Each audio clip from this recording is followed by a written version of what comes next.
Bienvenidos a una nueva edición de Preparen y Apunten. ¿Cómo está la tribuna hoy? Bien. Hoy yo estoy particularmente feliz. La invitada de hoy es una resiliente, chicos.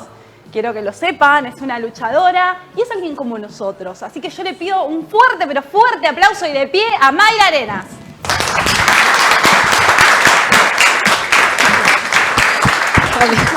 Por favor. Permiso.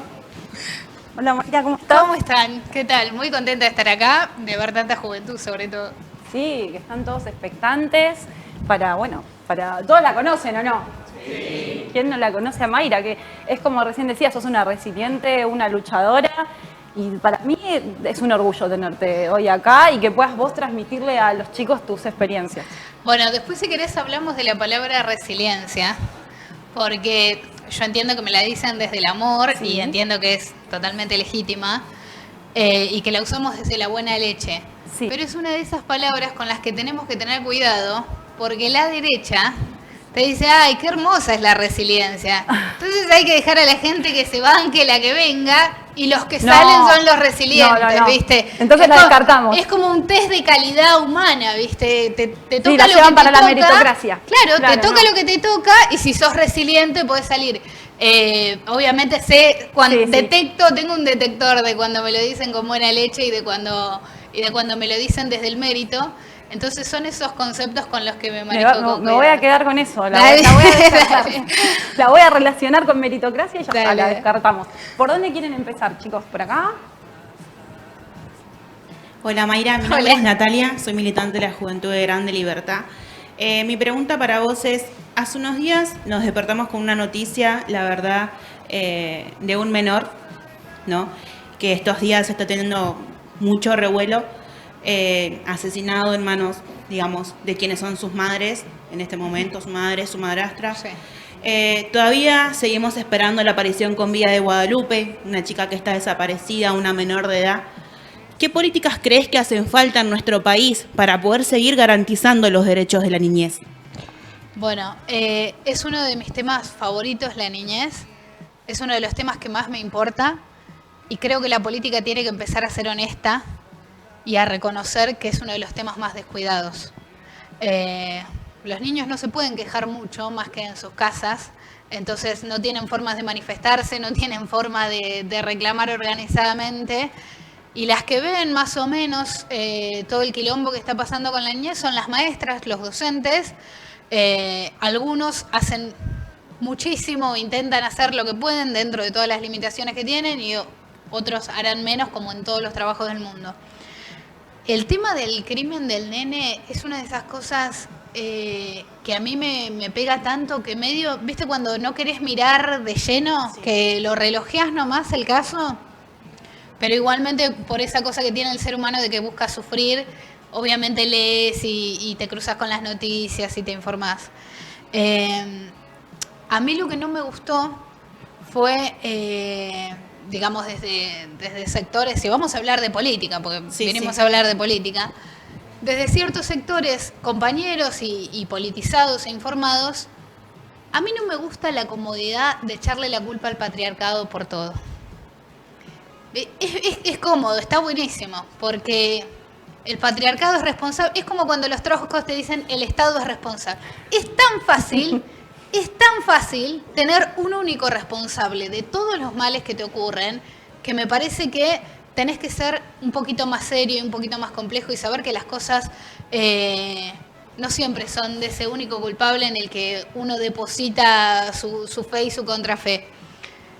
Y es muy difícil y algo que nos ha costado muchísimo como sociedad y nos sigue costando detectar e identificar la crueldad femenina. Exacto. Las madres golpeadoras, las madres humilladoras, las madres que cometen violencia psicológica. Entonces, hablemos de eso también, porque si no las mujeres somos seres sagrados, impolutos. Tenemos muchas de perder, sí. Tenemos discriminación, sufrimos cierta opresión en ciertos lugares. Eso no está en discusión. Ahora, las mujeres somos personas y como personas tenemos todo el abanico de cualidades que puede tener una persona. Y en eso entra también la crueldad, y en eso entra también la maldad, y en eso entra también el egoísmo. Y a mí no me vale echarle la culpa al patriarcado por algo que hicieron dos mujeres.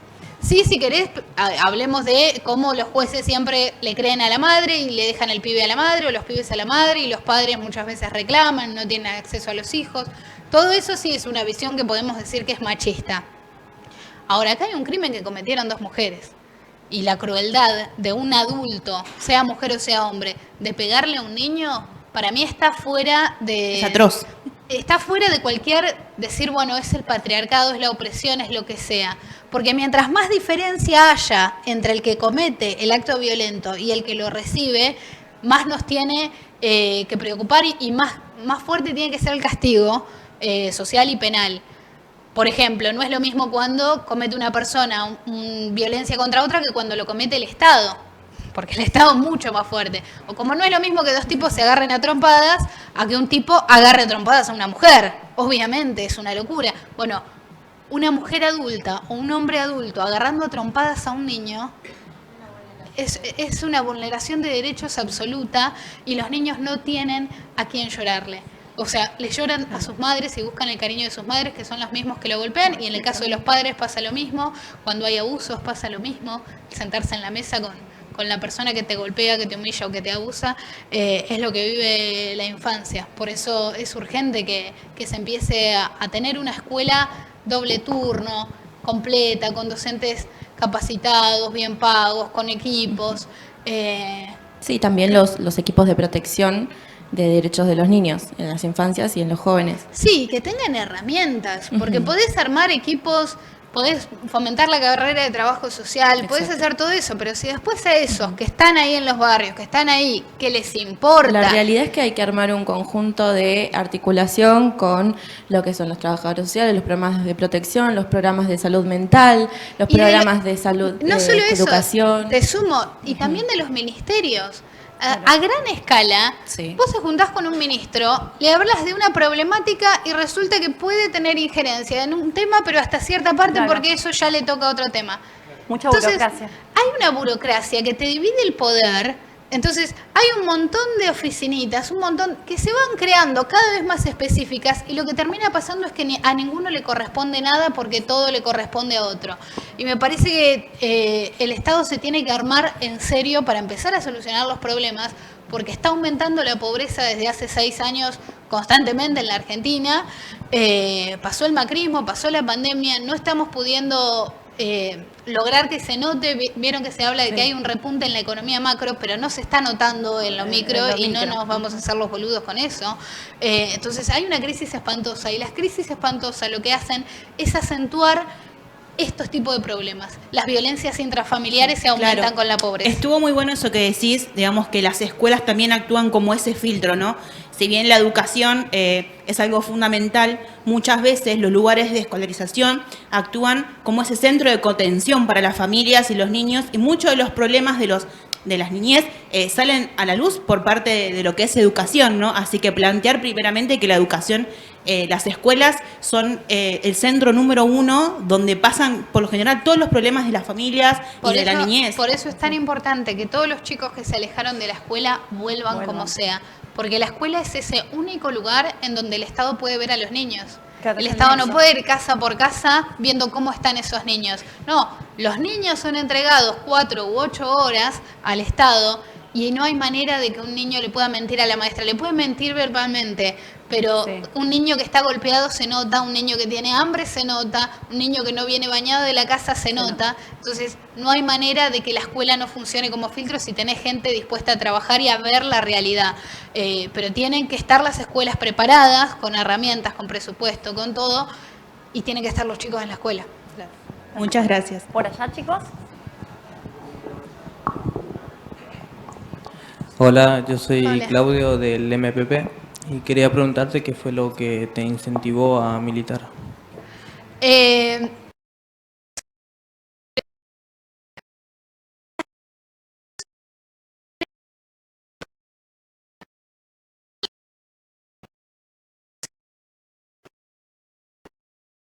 a subirme al techo de mi rancho y mirar a la gente que pasaba e intentar adivinar de qué trabajaban, si les pegaban en la casa, si tenían esposa, o sea, me gustaban las personas. Eran los 90, entonces la política no existía como política, pero cuando yo tenía 7 en el 99, sale una publicidad de la Rúa que decía, yo voy a ser el médico de cada enfermo. Y decía, yo voy a parar con la joda de los que se ríen, de los que necesitan. Yo dije, sí, compro esto.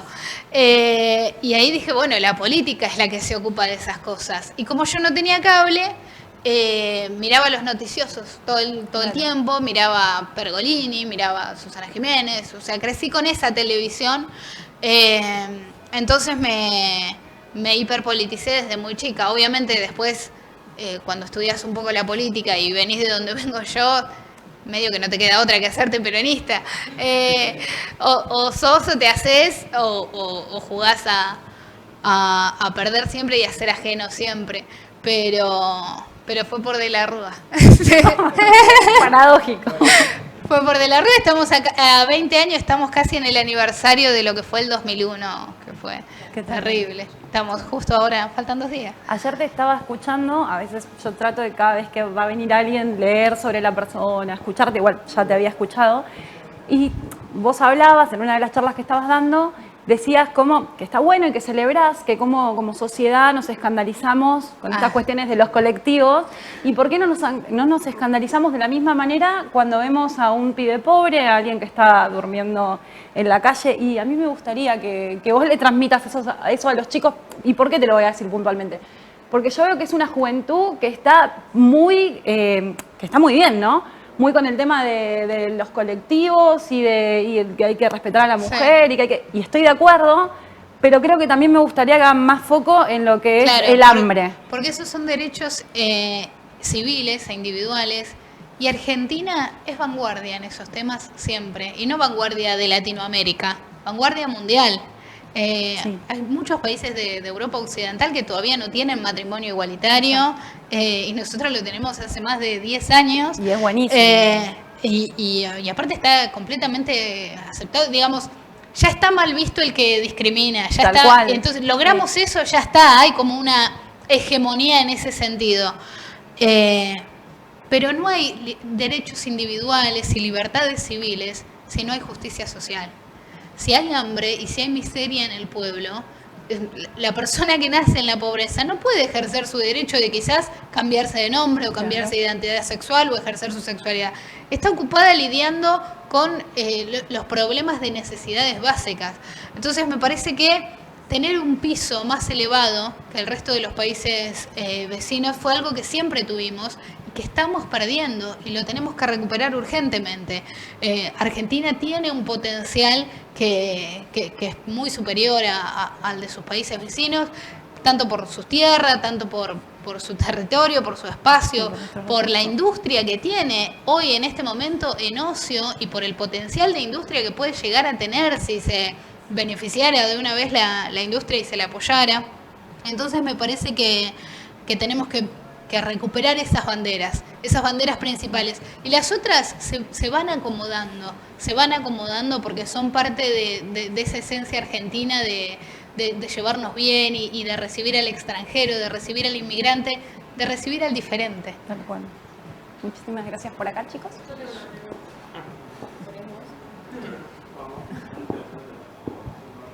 Hola, yo soy Martina, milito en la 1945 de Moreno. Tengo una pregunta para vos que es, ¿qué es ser peronista y militante desde tu punto de vista? Gracias. Creo que ser peronista es que no te da lo mismo la injusticia. No te da lo mismo la injusticia. De un lado te tenés que poner. Te hierve la sangre cuando ves una situación injusta. Ya sea que alguien esté pasando hambre o que le estén pegando a uno entre 2 o 3 o injusticias de otra índole. Te molesta la injusticia. No la aguantás. Entonces, ser peronista, para mí, se alinea en estar siempre tratando de tener una sociedad más justa. Por eso me enojo mucho con los peronistas y me enojo mucho más con los peronistas que con los de otros partidos. Pero claro, porque de los peronistas espero mucho más. Claro.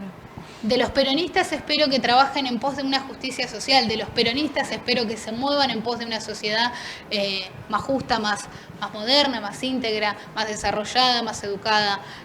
Esas son las cosas que para mí son el peronismo. La bandera de la justicia social, y que es imposible sin la soberanía política y sin la independencia económica, es imposible sin esas dos. Entonces, para mí eso es ser peronista, tener esas tres banderas en el primer lugar. ¿Y ser militante? Y ser militante es más divertido. Ser militante tiene sus cosas. Yo milito con Gastón Parra, yo soy de Bahía Blanca en realidad, pero estoy ahora en 3 de febrero. Y bueno, lo encontré a él y encontré un amigo. En la política es bastante difícil encontrar amigos. Y yo no solo encontré un amigo, encontré un militante de puta madre y un amigo fiel, él y su esposa, a quien adoro.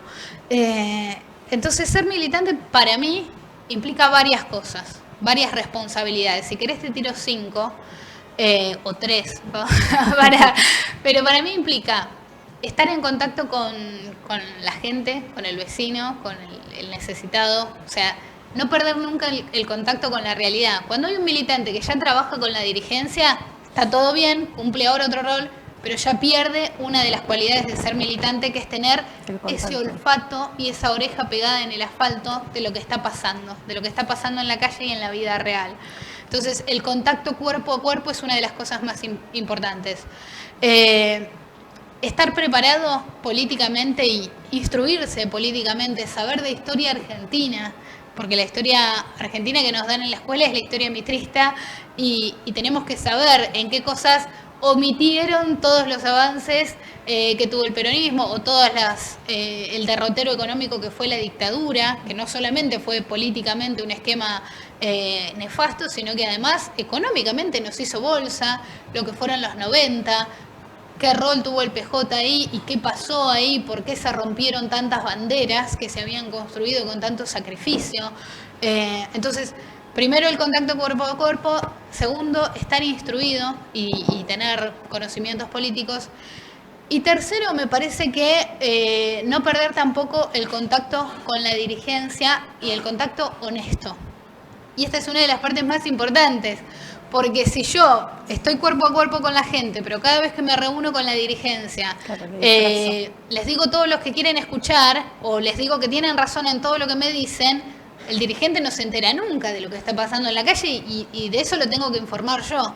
Entonces, tener una relación honesta, el peronismo es verticalista y no nos vamos a hacer los boludos con eso.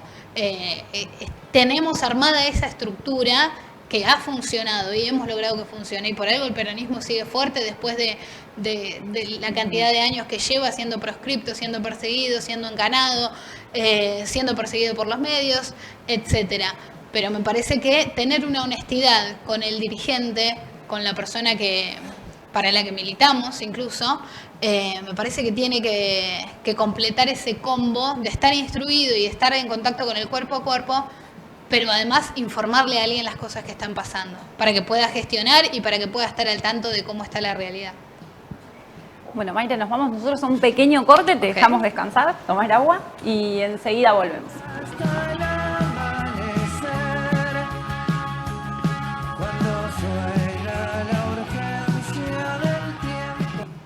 Segundo bloque de Preparen y Apunten. Una invitada de lujo, chicos. Es así, ¿no? ¿Hasta acá cómo te sentís, Mayra? Muy bien, muy cómoda, muy bien cuidada por la producción. Bueno, me alegra entonces que sea así. Por allá querías preguntar vos, ¿no? Sí, mi nombre es Sebastián, represento a Juventud e Identidad. Identidad es una organización feminista en cuanto a los derechos de la mujer. La conductora es Victoria Onda. Y bueno, te quería preguntar, ¿qué reformas políticas te gustaría cambiar dentro del Ministerio de la Mujer en cuanto a lo que se refleja en medio de comunicación y demás, que se muestra que, o sea, lo que el espectador ve, que utilizan las noticias y demás en el feminicidio como medio de publicidad, ellos? No entendí. A ver, esa última parte. Bueno, los medios de comunicación del Ministerio de la Mujer utilizan ciertas, digamos, noticias en cuanto al femicidio y demás. en cuanto a eso, estructuran políticas y otras cosas, pero lo usan más como un medio de, como vos decís, para, digamos, atacar al patriarcado y todas esas cosas. Entonces, ¿vos qué reformas políticas o cómo concientizás a la gente de resolver esas problemáticas? La violencia de género. No había entendido de quién estabas diciendo eso. Mira, para mí, digamos, uno de los principales, o de las principales cosas que yo haría si estuviera en el tema mujeres, sería un banco de la mujer. Un banco para la mujer argentina, donde las mujeres ricas puedan guardar su dinero, donde las monotributistas podamos tener nuestra caja de ahorro, y donde las empleadas puedan cobrar su sueldo, que sea libre, que no sea obligatorio, pero creo que si haces un banco serio y bien armado desde los fierros del Estado, podés llegar a tener ahí una herramienta para prestar crédito a las mujeres que quieren emprender, que está lleno en nuestra Argentina, para prestar a las mujeres que necesitan irse de sus casas, dejar a sus esposos violentos, o no violentos. Por ahí necesitas separarte y no tenés laburo y te mantenía tu esposo y ahora ya no te va a mantener más. Entonces, esa independización económica para mí es la base troncal de la independencia femenina. Mientras las mujeres dependamos de un tipo o seamos siempre ligeramente más pobres que los tipos, es como que estamos en las de perder. Entonces, incentivar las carreras bien pagas, incentivar que se paguen mejor las carreras feminizadas, que eso es algo que está pendiente, pero también incentivar a las mujeres a que estudien esas carreras que son históricamente bien pagas o coyunturalmente bien pagas, y que no sabemos por qué menos mujeres le eligen, bueno, por influencias culturales y qué sé yo, pero para mí hay mucho en lo económico. Digamos, en lo cultural, a mí no me interesa combatir la feminidad, ni combatir, digamos, no veo en eso un rasgo de debilidad, para nada. Creo que se puede ser muy poderosa o estar muy empoderada y ser muy femenina, pero creo que económicamente está todo por hacer. Y yo creo que hay muy poquitas cosas. Las cosas que hay son en tono subsidios si te separás, subsidios si sufrís violencia de género, y hay muy poco para, bueno, sí, me subsidiaste porque pasé una mala situación, pero bueno, y las que no pasaron esa situación en particular, y segundo, ¿y después qué hacemos con las mujeres como argentinas? Entonces, los temas que nos interesan a las mujeres son todos los temas. Y los problemas que nos afectan a las mujeres son todos los problemas. Somos parte de la economía argentina, somos parte de la producción argentina, somos mano de obra, somos madres, somos familia, somos sujetos de derecho. Y necesitamos ser activas, y eso se banca con fierros. Entonces necesitas empoderar económicamente a las mujeres. Sí, exacto. Como, o sea, con parte de la economía. Eso es de manera transparente, tanto hombre como mujer. Digamos. Totalmente, sí. Bueno, tenía otra preguntita más. Bueno. Esto es en cuanto, bueno, a lo que uno va viendo y demás, que pisa calle, pisa barro. Es en cuanto al peronismo, ¿sí? Ajá. Bueno, sabiendo que lo que te voy a decir sale de boca en boca, ¿sí? No es... Bueno, todos andan diciendo que el centro de la política peronista hace rato se viene corriendo hacia la izquierda, en especial desde lo moral y ideológico. Exacto. Esa es la parte importante, porque no es que se viene corriendo hacia la izquierda económicamente y está haciendo la revolución, porque a mí me hicieron bosta por ese posteo mío. Exacto, Me circula mucho y llega a mucha gente, por eso te digo pero me lo banco y lo defiendo y ahí está y lo defenderé. Pero es a la izquierda desde lo moral y lo ideológico. Ahora, en los actos, el gobierno no viene siendo ni de izquierda ni de nada porque le está faltando un accionar importante al gobierno nacional, es que está trabado desde que la pandemia avanzó y la cuarentena se comió la pandemia, la cuarentena se comió la economía y se comió la política nacional. Pero esa es la parte más importante, digamos, en la que digo desde lo ideológico. Y en lo ideológico, cuando vos tenés un país que no va tan a la vanguardia, en lo ideológico, lo que te ocurre es un desfase de que la gente no se sienta representada con vos. Hay una crisis de representación política. Mucha gente viró para la izquierda Sí, la izquierda argentina, que siempre tuvo un techo o un piso, como le quieras llamar, y ahora lo ha roto en muchos lugares, y mucha gente viró para la derecha, no de Cambiemos, sino del liberalismo, que tenía un techo también y lo rompió. Entonces, los extremos crecieron y esa polarización argentina, que es siempre peronismo o no peronismo, quedó medio estancada o casi igual. Entonces, vos tenés una crisis ahí. La gente no te vota lo mismo que vota siempre, quiere algo nuevo. ¿Por qué? Porque está cansado, porque no se siente representado, porque no le solucionaste los problemas. Pero esa parte de lo ideológico y moral era lo más importante. Eso es lo que yo creo que ocurrió y ese es mi análisis. Y no es que el gobierno viró hacia la izquierda en su accionar, en absoluto. Para nada. ¿Por acá, chicos? Soy Tasio Mora de las Juventudes de Nuevo Encuentro. Mi pregunta va referida a las diferentes situaciones de violencia que se están viendo en el país, tanto violencia institucional como violencia política. Vos bien comentabas que sos de Bahía Blanca, sí, y quería ver si podías hablar un poco de los, creo que ya van 4 o 3 atentados hacia sedes del Frente de Todos. Hubo uno en La Cámpora, me parece que sí, por Mayo, y hoy a la mañana también hubo otro. ¿Te preocupa eso a nivel macro, el crecimiento? Sí. Para mí, las crisis como la que estamos viviendo generan que se potencian todas las violencias. El que es medio violento en su casa con su mujer, cuando no tiene un mango, es más violento por la frustración. Los padres suelen ser más violentos con los hijos, hasta los buenos padres suelen ser más violentos con los hijos cuando están atravesando una crisis económica, porque es muy frustrante, porque el mal humor es constante. Y en cuanto a la crisis que se genera de violencias entre las políticas, no sé si es tan preocupante como percibimos nosotros que somos los que estamos hiperpolitizados. A ver, Argentina es un país que en su momento tuvo organización armada, tuvo brazo armado del peronismo, tuvo organizaciones que violentamente robaban armas o buscaban robar armas y generar desde la violencia hechos políticos. Entonces yo creo que conocimos otros grados de violencia mucho más cojuda. Y lo que está pasando ahora es como un jugar a los violentos. Es como Milei cuando habla, que juega a ser violento. Y yo creo que no debe haber tenido ni una pistolita de agua cuando era chico. Pobre. A mí me cae bien Milei como sujeto, no lo quiero en la política. Pero bueno, todo aquel que fue fajado de chico, como él fue, como que a mí me da una especial ternura y él me la da. Y como te digo, no le tengo ningún miedo. Viste que hay gente que le tiene miedo y a la violencia y las cosas que dice. No es parte de mí. No lo asocio con el peronismo, el miedo tampoco, si me permitís esa frase un poco soberbia quizás, pero no creo que estás totalmente sobredimensionado y que no es un tema que nos tiene que preocupar ahora. Tenemos problemas muchísimo peores en este momento y violencias mucho más preocupantes en este momento.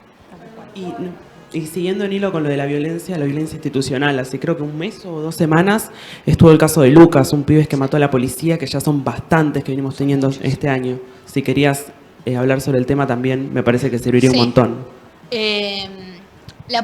Yo de chica soñaba ser militar o policía para salvar a la Argentina de los malos o salvar a la gente de los malos.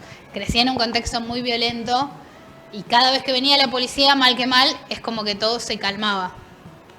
Entonces de ahí que tengo esa figura de respeto. Ahora, los vicios que tiene la policía como institución no se pueden negar. Y para mí eso tiene un origen. Y es que el policía, al estar en contacto con el delito todo el tiempo, con los chorros, con la calle, que los conoce incluso, que los coimea, o sea, está en contacto todo el tiempo con el delito y con el delincuente y con el que sufre, la señora que llama, me robaron, qué sé yo. Y como tiene tanto conocimiento de eso, o cree tener tanto conocimiento de eso, siente que puede ser juez. Siente que puede ser juez. Entonces, ¿qué pasa con un policía que siente que puede ser juez?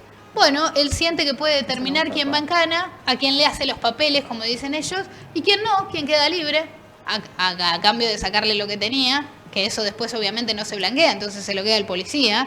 Te agarro con un celular, bueno, me lo das y ándate, estamos hechos.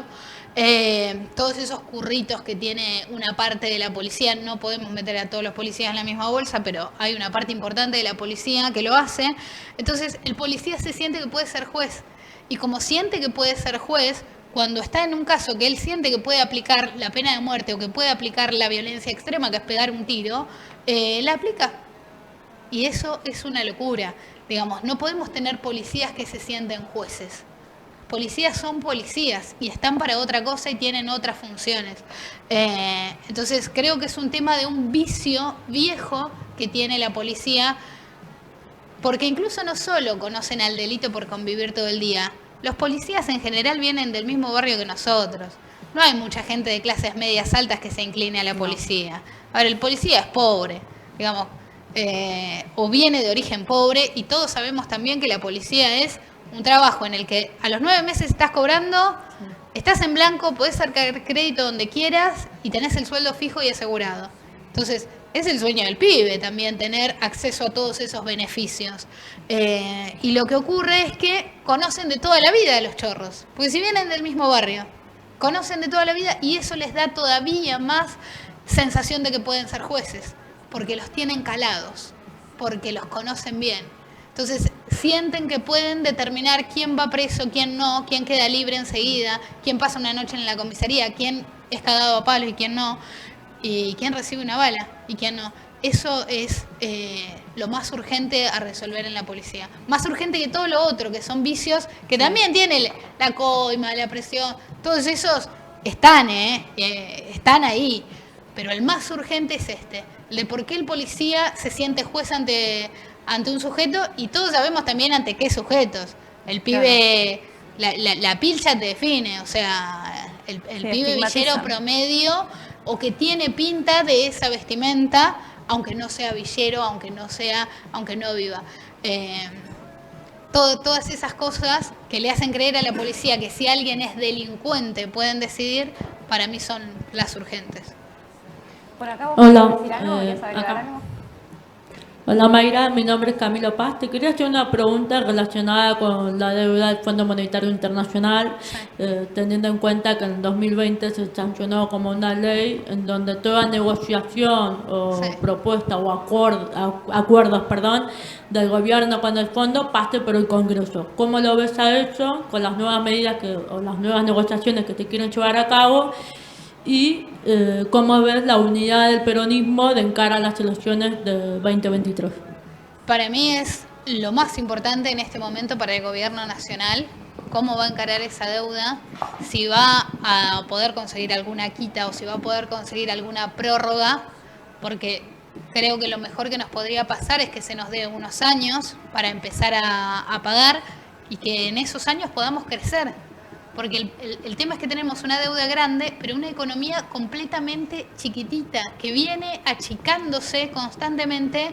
Digamos, en el 2011 habíamos dejado de crecer y estuvimos estancaditos, pero después en el 2017, digamos, en el 2015 hubo un cambio ahí político importante, y en el 2017 y 2018 se vio la caída extrema. Esto en términos más duros de macroeconomía.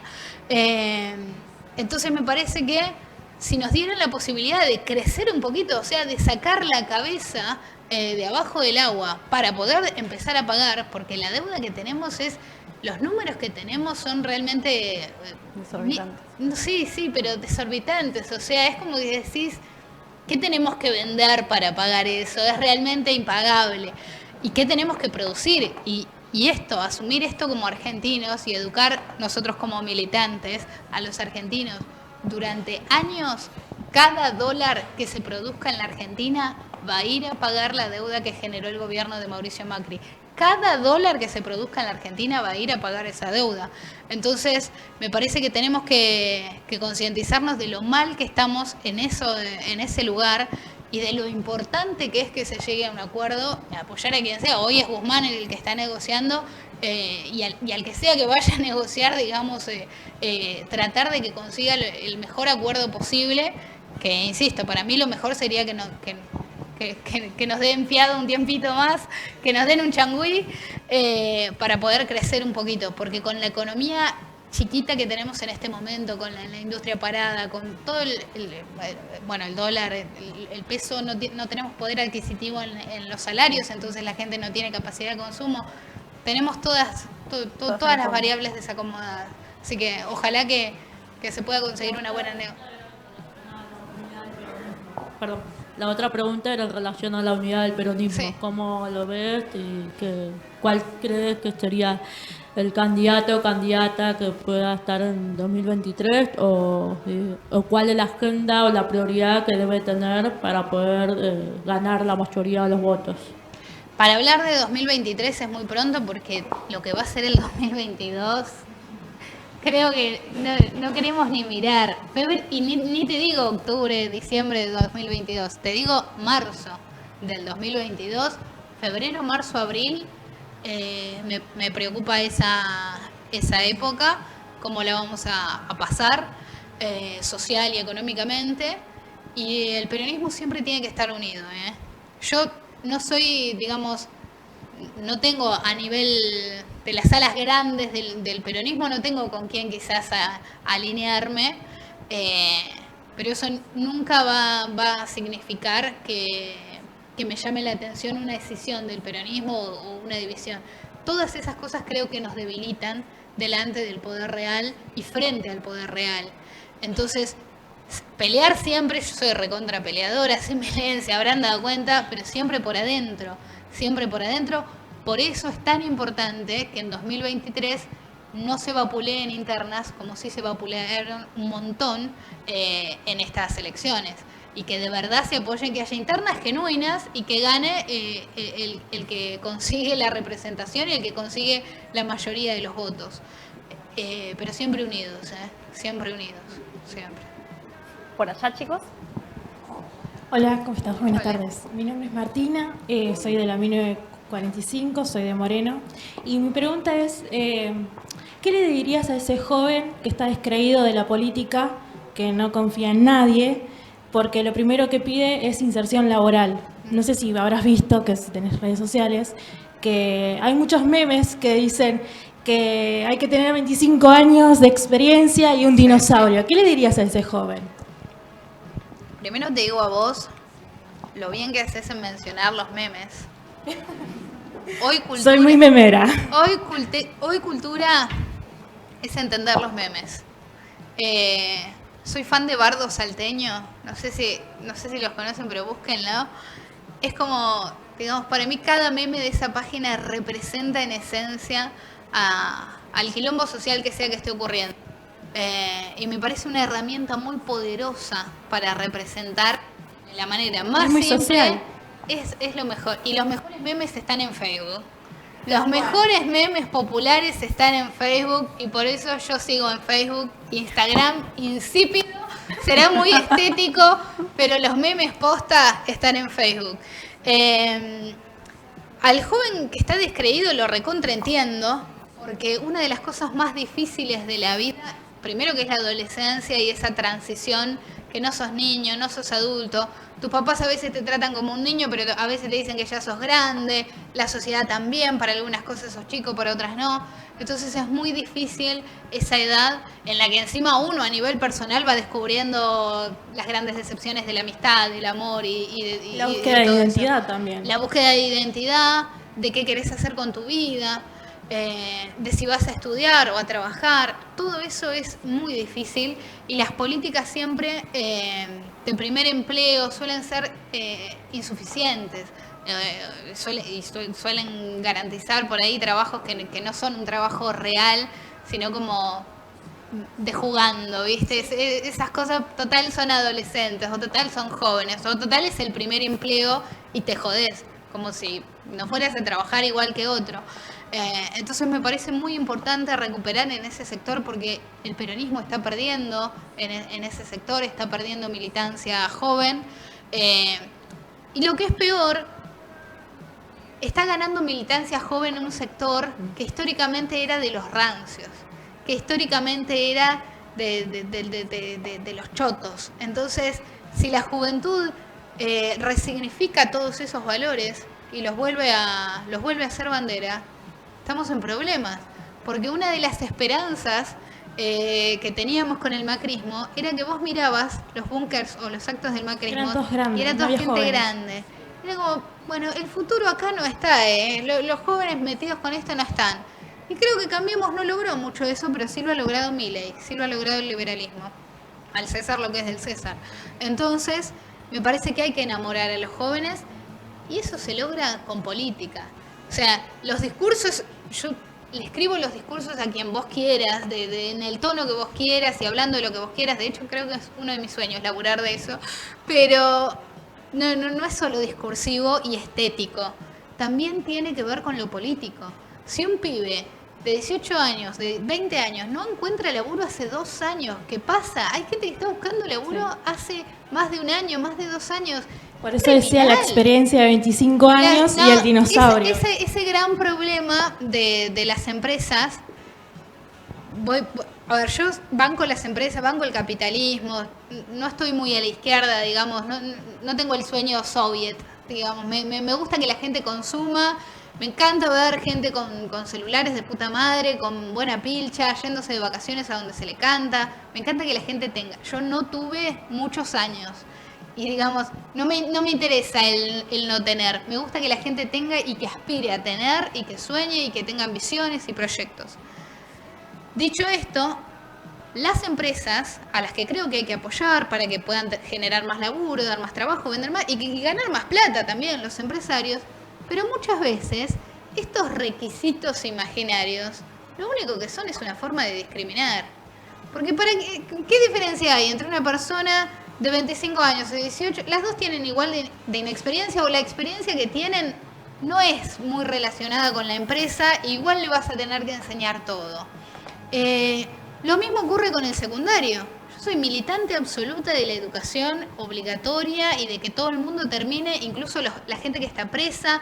O sea, que todo el mundo estudie todo lo que pueda, porque estudiar y trabajar forja el carácter y amplía las capacidades. Estudies lo que estudies y trabajes de lo que trabajes. Pero muchas veces cuando las empresas no toman gente sin el secundario, en lugares donde no se necesita tener ninguna habilidad muy relacionada a lo intelectual, sino que hay que hacer un trabajo de mano de obra, lo que te están diciendo es no queremos contratar pobres.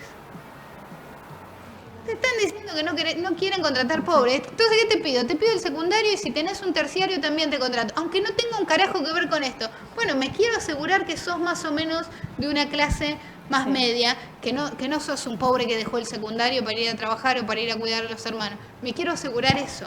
Se quieren asegurar que la persona no venga con todos los quilombos sociales que viene la persona que viene de la pobreza. Entonces, los requisitos esos no son necesarios para trabajar. Son formas legales y elegantes que tienen las empresas de decir, no pienso tomar un pobre, no pienso tomar a nadie que no cumpla con todo esto, y si quiero pongo a mi sobrino, porque todos sabemos también que contacto mata cualquier currículum. Eso es un poco la vida real.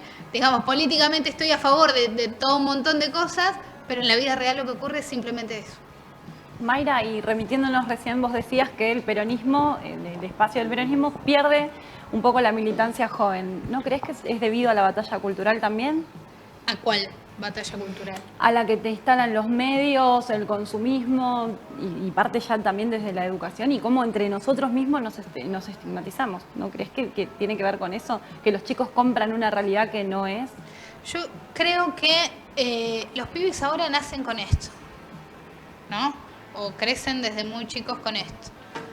Me lo robaron hace una semana y ahora pude sacar a préstamo otro. Cuando vos crecés viendo toda esta ventana, tenés una ventana al mundo.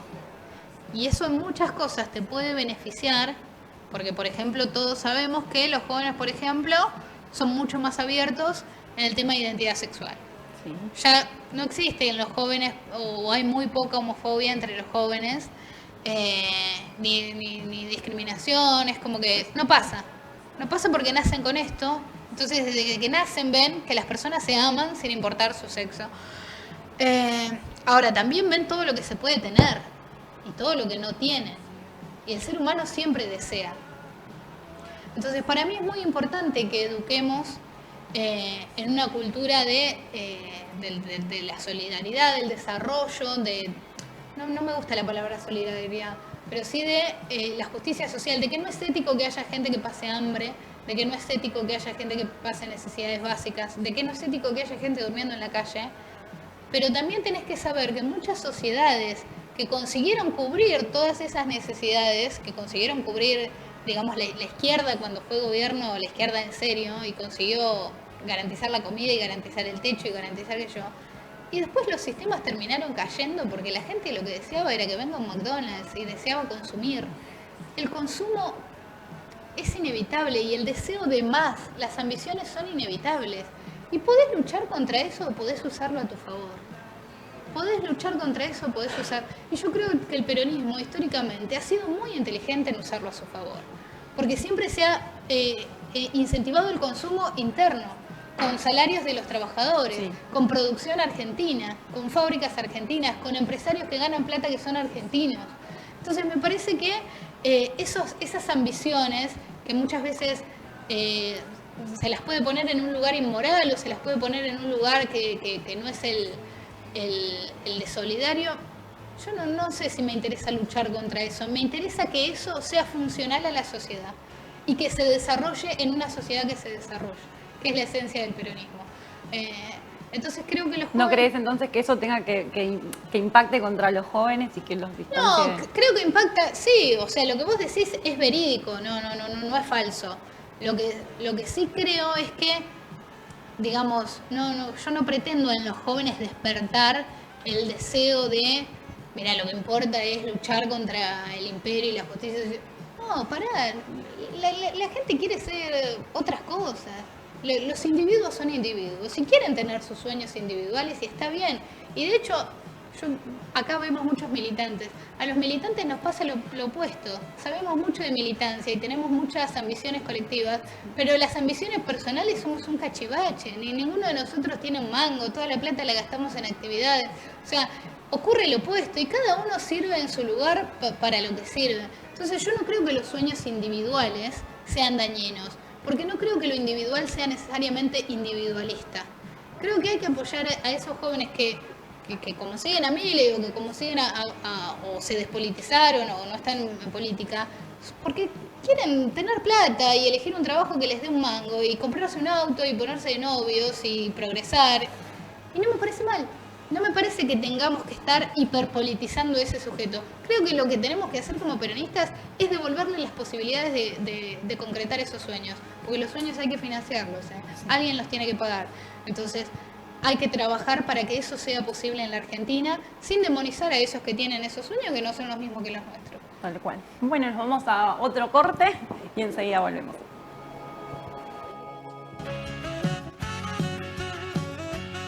Último bloque, preparen y apunten. No quiero que nadie se quede sin preguntar, así que continuamos por acá. Bueno, buenas tardes. Mi nombre es Oriana Gauto, soy parte de la agrupación Peronismo en Marcha. Mi pregunta es, según tu punto de vista, ¿cuál es el sector más discriminado por la sociedad y por qué? ¡Ay, qué buena pregunta! Qué divertido también hacer tipo el listado. Te voy a tirar una que por ahí no se dice tanto, pero que yo lo veo en mi círculo. Los gordos, la gente gorda, para mí sufre mucha más discriminación de la que creemos y de la que queremos ver, hasta para conseguir laburo.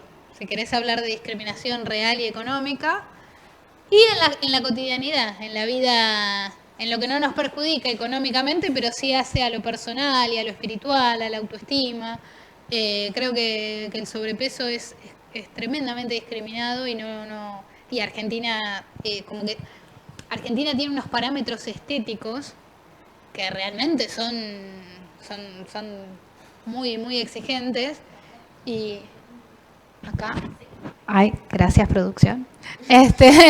Y después creo que el villero o el que tiene pinta de villero. Porque Argentina no es tan racista en el tema, en el color de piel. Es un poco racista, ¿sí? En el color de piel, es un poco racista en los rasgos provincianos, pero si sos negro o no se termina de definir por la pilcha.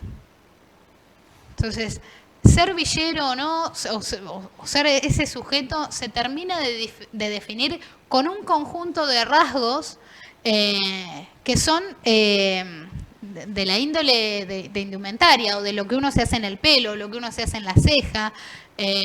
Bueno, acá la compañera memera sabrá que hay muchos memes de las cejas de las chicas villeras. Yo, de hecho, lo que me costó que me crezcan las cejas, porque obvio yo me las depilaba re finitas cuando era piba, y ahora ruego que me crezcan, porque te cambian también los parámetros estéticos y los gustos cuando salís de la villa. Entonces creo que el villero es muy discriminado, también muy discriminado en todos los aspectos. ¿Quién más? Después no sé si somos un poquito jodidos, pero... sí, los pobres, pero ¿por qué no digo tanto los pobres? Primero porque hoy la mitad casi del país es pobre, entonces no puedo meter a 50% de la Argentina en ese colectivo, pero además los pobres que no tenemos pinta de pobres, somos los que tenemos más chances de zafar. Somos los que tenemos más chance de no ser discriminados. Entonces, ¿cuál es la pinta de pobre? Bueno, el tono de piel, sí, a mí siempre me ha ayudado, jamás, de hecho lo cuento todo el tiempo, ser blanco en Argentina es un capital, pero además la pinta, el aspecto, el desvillerizarse para salir a buscar laburo. Que a mí esa ficha me cayó de muy pibita, porque la vi de muy pibita porque yo salía mucho a otros barrios, pero el que no salió no se da cuenta de que eso le puede jugar en contra y de que está mal que le juegue en contra, pero es medio que en la sociedad o te curtís o te adaptás o aprendés, o bueno, esperás a que el mundo sea mejor y a nadie lo discriminen por su vestimenta, lo cual no creo que ocurra en el corto plazo. Entonces, creo que el pobre no como sujeto, el pobre con pinta de pobre, y sobre todas las cosas el pobre con pinta de villero. O el que tiene pinta de villero y capaz no es pobre, pero tiene esos gustos culturales. El chico asesinado por la policía era un chico trabajador, de familia trabajadora, pero usaba gorritas, usaba esa indumentaria, y con la policía se cruzó con los peores que se podía cruzar. Entonces me parece que esos dos sujetos me parece que son muy discriminados. Muchas gracias. ¿Por allá? Hola, buenas tardes, soy Laila de Mesa Pada Blanquita. Mi pregunta es, sobre tu opinión, ¿qué debemos hacer nosotros como juventud sobre la falta de trabajo y de comida? Todo lo que esté al alcance y más, generar información de todos los lugares donde se puede buscar trabajo. Una cosa que yo siempre recomiendo cuando voy a básicas de barrios es, tengan en un mapa todos los lugares donde se puede ir a pedir trabajo, buscar trabajo, y que queden a menos de 1 hora en transporte público, en tren o en cole. Es como que tener esa información, ser tipo el Estado, entre comillas, para esa persona, en la medida de los fierros que vos tenés, digamos, porque vos no tenés el fierro para darle laburo. La verdad es que no lo tenés. Entonces, darle por lo menos toda la información a la que puede acceder de todos los lugares donde puede buscar trabajo. Y lo que es comida, yo creo que como militancia a mí me enorgullece ser peronista, sobre todas las cosas por lo que nos movimos en la pandemia, lo que se movió la militancia en la pandemia, la gente espontánea, y esto como Argentina también. El argentino es de moverse cuando ve la necesidad del otro. Sobre todo cuando la necesidad es repentina, cuando una persona lo pierde todo. No genera lo mismo cuando una persona nace directamente sin nada. Pero bueno, son temas culturales y temas de la persona. Pero todo lo que hicimos, lo que hizo Gastón Parra en Ciudadela, y por algo yo elijo militar con él, la cantidad de ollas que se empezaron a financiar, las cosas que teníamos que hacer para conseguir mercadería, las cosas que él hizo, cómo se movió, estando en una pandemia que todos teníamos miedo de contagiar a nuestras familias y no de enfermarnos nosotros, porque los militantes solemos pensar más en la cagada que vamos a dejar. Entonces los que tenían abuelas y no podían salir o vivían con sus abuelos, y todo lo que se generó durante la pandemia de responder a la necesidad de comida del otro, me parece que se vio de que el hambre es un tema que nos importa en la Argentina y de que el hambre es un problema a erradicar. Por eso creo que no sé si hay más para hacer, porque creo que la militancia deja todo en ese sentido y se mueve mucho en ese sentido. Y por eso me enfoco más y me interesa más y me parece más urgente la parte del trabajo y de cómo ayudar a otros a conseguir trabajo y a cómo capacitarse para tener mejores trabajos y todo lo que sea relacionado a adquirir ingresos y no depender nunca más de una olla y de un comedor y de la ayuda social. Tal cual. Por acá, chicos. Hola Mayra, ¿cómo estás? Mi nombre es Elías, formo parte de la lista 1 del Parlamento y te quería preguntar que qué opinás sobre que la juventud tenga un espacio similar al Consejo Deliberante. ¿Es una propuesta o es algo que ocurrió? ¿Cómo? ¿Es una propuesta o es algo que ocurrió? Sí, acá el Parlamento Joven existe, lo que te está contando es que él es el candidato dentro de... ¿Y qué opinas de que los chicos tengan un espacio, o sea, un parlamento donde puedan... Me parece perfecto, me parece muy bien, pero te digo algo parecido a lo que le dije allá al compañero. No se conformen con la mesita aparte para los jóvenes. Peleen por todos los temas, porque a los jóvenes les afectan todos los temas. A mí, si no me gustan, digamos... Si a mí no me gusta quizás, por ahí me dicen, ay, ¿te gustaría ser ministra de Desarrollo Social? No, es lo que menos me interesa en la vida. Porque no me interesan las mesitas aparte para los sectores. La posta siempre está en otro lado. Entonces siempre peleen por estar al tanto de esas discusiones. Siempre peleen por no quedar afuera de esas discusiones. No se conformen con tener su espacio para los jóvenes y para discutir. Porque después te pasa que se deciden obras, se deciden presupuestos, se asignan partidas y resulta que los jóvenes lo que tienen es su mesita para seguir discutiendo. No se conformen con eso. No dejen de meter la llaga y de parar la oreja en las reuniones que importan y donde se toman las decisiones. Ahí es donde tienen que estar los jóvenes, ahí es donde tienen que estar las mujeres, ahí es donde tiene que haber representación de los sectores pobres, porque ahí es donde está la posta. No nos conformemos con tener nuestra mesita, nuestra secretaría, nuestro cosito. Seamos parte en serio de la discusión, porque ahí es donde podemos realmente mover las agujas de los problemas que nos importan. Hay que seguir construyendo el poder popular. Hay que construir poder. Hay que construir poder. Al poder se lo inhibe construyendo poder. Digamos, si nos juntamos entre los 2 o 3 que piensan exactamente como yo, me puedo sentir muy a gusto, pero no voy a construir nunca poder. Por eso hay que estar en los lugares donde quizás es donde menos queremos estar, pero es donde hay que estar. Gracias. Mayra, soy Amorina. Hola. Represento a la juventud. Ya hablé, pero bueno, me presento de vuelta para poder preguntarte. Sé que estudias Ciencias Políticas en la UNTREF, en la Universidad de 3 de Febrero. Sí.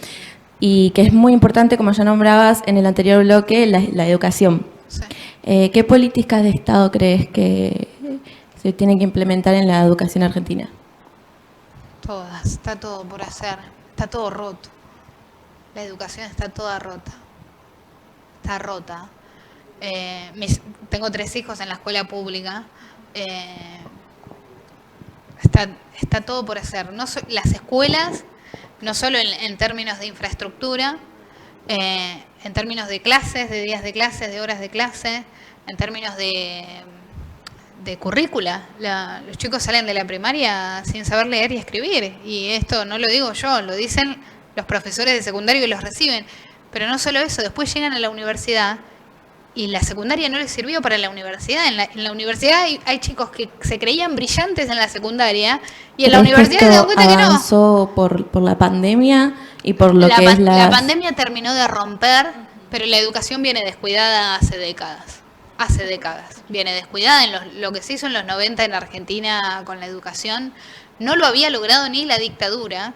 No lo había logrado ni la dictadura y en los 90 se terminó de romper y nunca nadie pudo levantar en serio, sobre todo lo que es primaria y secundaria, porque en universidades se hizo mucho, pero el tema es cómo llegar antes, cómo llegar a que los chicos de la primaria realmente sepan leer, sean buenos en lectoescritura, sepan las operaciones, sepan lo que tienen que saber. Me parece que está muy mal, mucho peor de lo que queremos reconocer. Hay analfabetismo escolarizado. Hay analfabetismo escolarizado. Yo sé que los niños que no están escolarizados van a ser analfabetos. Obviamente, eso como persona. Ahora, los escolarizados también son analfabetos. Tenemos analfabetismo escolarizado. No puede pasar más eso. Entonces está todo para hacer en Argentina y creo que necesita, y no sé si es necesariamente más presupuesto porque tiene un montón de presupuesto, lo que creo que hay que cambiar son un montón de cosas y de cómo se encara y de la prioridad que le damos. Pero Mayra, disculpame que te interrumpa, tienen el presupuesto, pero ¿no crees que tiene que ver con esto de que las escuelas públicas tienen gestión privada y que el presupuesto va mucho para ahí? O sea, lejos de estar todo lo que tiene que ver con las escuelas del Estado, reciben la subvención las escuelas privadas por parte del Estado. Sí, o sea, pero mucho eso, de nuestra plata. Yo te entiendo lo que vos decís. Pero ocurren dos cosas. Primero que ese subsidio que va a cubrir la educación termina cubriendo educación de niños de clase media baja, porque los pibes que van a escuelas de escuelas públicas de gestión privada no son los hijos de la oligarquía, son los hijos de gente de clase media. Entonces, la política también se ocupa de eso. Digamos, educación es ocuparse de la educación en general, pública y privada, y tratar de que el Estado mejore los niveles. Ahora, mis hijos van a la escuela pública y entiendo esto que decís, porque obviamente hay una diferencia. La escuela, cómo está, la cantidad de días que pierden, todo eso es terrible. Pero a mí lo que me parece que ocurriría por decante es que no creo que sea al revés, que desfinancies lo privado o incluso ataques un poquito. Desfinanciar es la mejor forma de atacar, pero podés atacar de otras maneras, podés prohibir la educación privada, pero no me parece que sea la manera de lograr que la educación sea de calidad. Para lograr que la educación sea de calidad, vos tenés que hacer una escuela pública brillante, exigente, como lo fue alguna vez en la Argentina, porque no nos olvidemos que la pública era la difícil y los que iban a la privada eran los hijos tontos de los ricos que no se bancaban ir a la pública y se iban a lo fácil, y los padres pagaban para que tuvieran un título. Entonces, cuando vos lográs que la pública sea brillante, la clase media y hasta media alta vuelve sola. Y si no, mirá las universidades, que cuando son buenas, los ricos van a lo público. La gente rica. ¿De qué manera se logra? Bueno, haciendo todo lo que tenés que hacer. Para mí, digamos, hay que hablar con los docentes en serio y con los sindicatos en serio, porque hay un grado de abandono por la educación y que no es culpa de los docentes. No les quiero tirar el fardo a un solo sujeto. A ver, acá estamos todos en esta. Pero y además el docente tiene que lidiar con el niño que viene con todo el quilombo social. O sea, es un tema de todas las áreas. El colegio cumple muchos roles menos el de instruir, porque está tan ocupado cumpliendo los otros roles que no puede instruir a nadie. Si está haciendo de comedor, está haciendo de asistente social, está haciendo de todo eso. Entonces, la instrucción tiene que volver a ser la bandera, el eje principal de la educación y la preocupación principal de los docentes. Todo eso está por hacer. Y si vos lográs tener una escuela de calidad, no solo tenés la garantía de que los chicos aprenden, también tenés la garantía de que los hijos de las clases medias vuelven a la escuela y la escuela vuelve a ser ese nicho que iguala y que junta a todos los de distintas clases y conocen otras realidades. Mientras sigamos así de divididos, tenés cada vez más sectorizado a los pobres y te van surgiendo hasta etnias, si querés, o hasta una manera distinta de ser la pobreza. Y si no escuchás el lenguaje villero, escuchalo a Pablo Lescano, que es un villero de hace 30 años, y escuchá un tema de Elegante, a ver si entendés lo mismo. Y fíjate a ver si no va cambiando el lenguaje y acentuándose y guetizándose, porque lo permitiste y pasó en tu cara. Dejaste a los pobres con los pobres en escuelas de pobres. Bueno, ¿qué pasó? Y desarrollan sus propios códigos, su propio lenguaje. Te va a preocupar cuando desarrollen su propia ley y vengan por vos.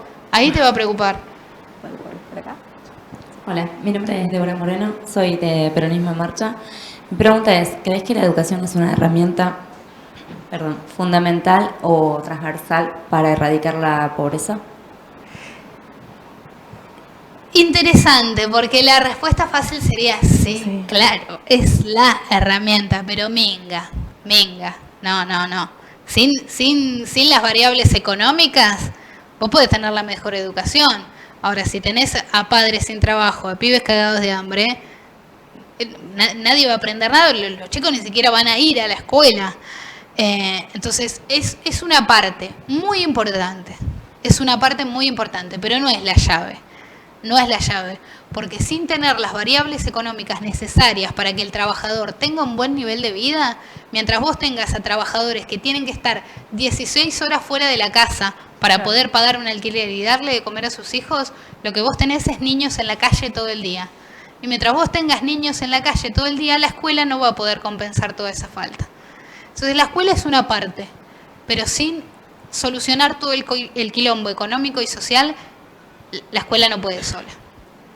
¿Vos querías hacer una pregunta? Te quería preguntar, es media obvia la pregunta, supongo yo, pero ¿quién te parece que fue el presidente que más conectó con los jóvenes y por qué? Bueno, obviamente en los últimos años, Néstor Kirchner, creo que hacía muy bien de tipo piola. Yo lo miraba más por la tele, porque en ese momento de mi vida yo tenía un hijito, o sea, un desastre total en mi vida, tenía 15 y tenía el bebé, o sea, todavía no militaba, pero era como un presidente que era canchero con los periodistas de CQC, que en realidad eran los que se reían de los presidentes y él logró romper eso. Entonces creo que logró un poco esa afinidad. Perón le hablaba mucho a los jóvenes, pero Perón tenía otra figura, Perón milico, de esa impostura que tenía, ya después con el tiempo avanzado en años, hablaba de otra manera. Ponele que Néstor es el papá piola que recibe a los amigos en la casa, claro. Que dice, no me tomes la cerveza, qué sé yo, y Perón era el que te dice, estudia pendejo, porque si venís acá con un quilombo, mirá lo que va a pasar. Creo que ellos dos me han gustado mucho, y Perón, una de las cosas que les decía a la juventud era que estudien todo lo que puedan y que trabajen todo lo que puedan, porque eso forjaba mucho el carácter y era una parte trascendental del paso a la adultez, y retomo eso hoy más que nunca. Y otra pregunta, esta es re personal, si vas a una marcha o a un 17 de octubre, ponele, ¿cuál es la canción que más te gusta cantar? La marcha, pero sí. Aparte. El himno o alguna de las patrias. En esto soy cero, no sé, como que lo nacionalista a mí me pega de una manera muy, muy fuerte. Digamos, para mí el peronismo es el espacio porque es la política que ama al país. Enfrente siempre veo gente que no ama a mi país. Claro. Y eso es lo que me hace rechazar. Más que el clasismo, te digo, más que no me quieran por pobre, más que la bandera política de la justicia social, más que todo eso. Yo no soporto cuando hay políticos que hablan mal de la Argentina o que dicen que triunfaron a pesar de la Argentina o que hablan de la Argentina como un país de mierda. Amo mi país y todas las canciones patrias, todas, o sea, desde Feo Guasó, o sea, la de las Malvinas, todas las de la bandera, todas me generan una emoción muy grande, y cuando pasa eso, viste que estás y que se canta el himno y después enseguida se empieza a cantar la marcha, para mí es uno de los momentos en los que más me siento plena y canto a los gritos y soy muy, muy feliz. ¿Por allá, Mati? Mayra, ¿cómo va? Matías Morales de Peronismo en Marcha. Mayra, entiendo que hablas mucho de lo que es el bolsillo de la gente. Me gustaría que nos cuentes cuáles crees vos que son los 3 puntos fundamentales para poder reactivar la economía en este último tiempo. Bueno, primero acomodar el quilombo si no se acomoda ese quilombo del FMI, aunque nosotros no tengamos eso en la cotidianeidad, si no se acomoda ese muerto, no hay manera de revivir. Entonces ese creo que es el primer paso. Después yo creo que el gobierno tiene que empezar, el gobierno entero, digamos, con la oposición también, que empezar a resolver en serio el tema de por qué Argentina tiene un límite, un techo de crecimiento que después se autodestruye porque el argentino sí o sí consume en dólares y compra y ahorra en dólares. Bueno, lo de ahorrar en dólares es lógico porque obviamente el peso se devalúa y es una decisión racional que toman las personas. Pero, ¿por qué nuestra economía es bimonetaria? ¿Por qué tenemos ese quilombo? Digamos, cuando crecemos después se vuelve autodestructivo. Mucha gente lo asocia a lo cultural. Y a la, sí. No, es que vos sos re de la cultura y yo te banco. No somos nacionalistas, no tenemos yo banco esa... A ver, aparte es verídico. El que crece y después ya no quiere votar lo mismo que votaba cuando era pobre. Ahora quiere votar otra cosa. Ponele que eso pase.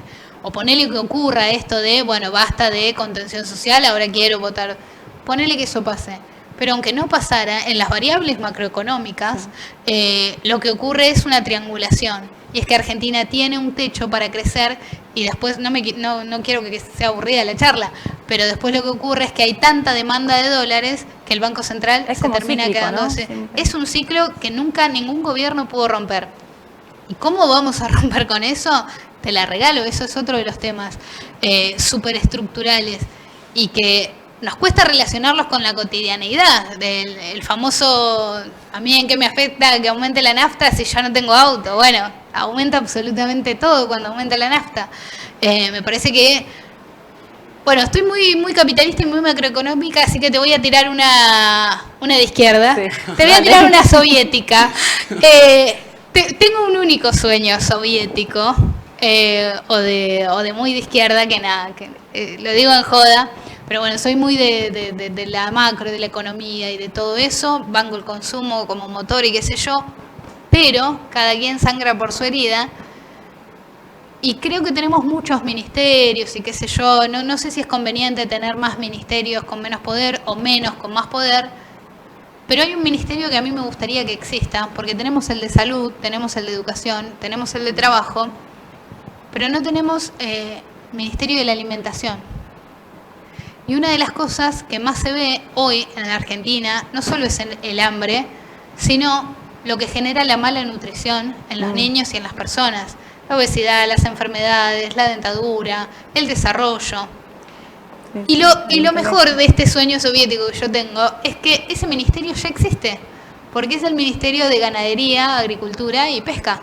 Lo que pasa es que ha estado siempre encarado y enfocado en conseguir dólares, que es nuestro gran problema y nuestra gran demanda. Entonces, para lograr ese sueño necesitas resolver los otros dos quilombos anteriores que te dije.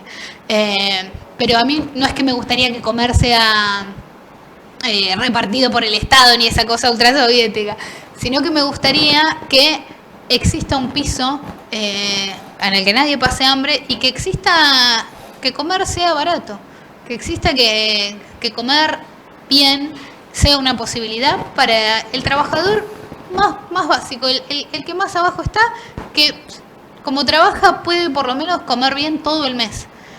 Eso me parece elemental en Argentina. Y creo que deberían haber políticas en ese sentido, así que... En un suelo tan fértil como el nuestro. En un país fértil, con vacas, con producción, y que aparte en un país en el que la comida es una fiesta. Vos te juntás con alguien, te juntás a comer algo. Y en general no algo sano, obviamente, porque encima comemos mal. Bienvenido sea, yo soy anti lechuga, pero no, hay que comer mejor y hay que darle de comer a los niños y todo eso, pero creo que hay que avanzar en ese sentido. ¿Por qué? No solo porque sangro por esta herida de lo que es haber pasado hambre, sino porque creo que la comida es lo que más te saca presupuesto de la gente. Y cuando vos lográs alivianar ese gasto, la gente paga sus cuentas, paga el alquiler y el resto es lo que le queda para comer. Entonces, cuando vos agarrás eso y alivianás esa parte del bolsillo, la gente tiene más plata para consumir otras cosas y para gastar otras cosas. Y eso te genera motores de crecimiento en otros sectores. Entonces, para mí sería grande el crecimiento que tendríamos si se inyectara un poco en esa parte. Por allá, chicos, si cerramos también. ¿Todos preguntaron? Por último, Mayra, te quería preguntar, entendiendo que militás en el mismo espacio que Gastón Parra, ¿cuál es tu reflexión frente a este concepto de revolución inconclusa que planteó Perón en el 45? ¿Crees que se va a poder concluir? ¿En el corto plazo? De acá a 15 años, 20 años. No, mira, hay algo que todos dicen, no, el largoplacismo, el gran problema argentino, que yo lo comprendo y entiendo que es parte de nuestra problemática, pero yo no creo que los planes largos, muy largos, sean aplicables en Argentina. Yo creo que Argentina aprende más de los shocks. Y me banco lo que estoy diciendo. Pero creo que el argentino no es un sujeto en el que vos puedas decir, no, acá lo que hay que hacer es, vamos a hacer todos como Dinamarca y el Congreso va a trabajar todo unido y vamos a hacer un plan de acá a 10 años. Eso no va a pasar nunca en Argentina, nunca. No va a pasar. Entonces lo que vos necesitas es un par de shocks. No estoy hablando de hacer mierda en ninguna economía ni de devaluación. No estoy hablando de eso. Pero necesitas un par de shocks en lugares estratégicos que te cambien la dinámica que tenés trabada hace décadas en muchos sectores. Y eso quizás haga el aprendizaje, la revolución, como que lo que nos pasó en 2001, como lo que nos ha pasado en tantas ocasiones.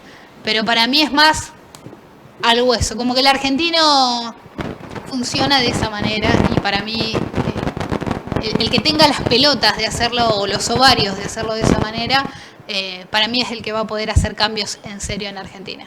Muchas gracias. Bueno, chicos, llegamos al final. Yo te agradezco, Mayra, fue un placer tenerte y escucharte. Espero que la hayas pasado bien. ¿Cómo la pasaste? Re bien, re si bien. la pasaste mal, no nos vas a decir. Si le pasé mal, mando a otro que no me banque y le digo, anda a ese programa, te lo recomiendo. Bueno, les pido un fuerte aplauso para Mayra. Y nosotros nos vemos la próxima semana con un nuevo invitado. Es bondad y es verdad.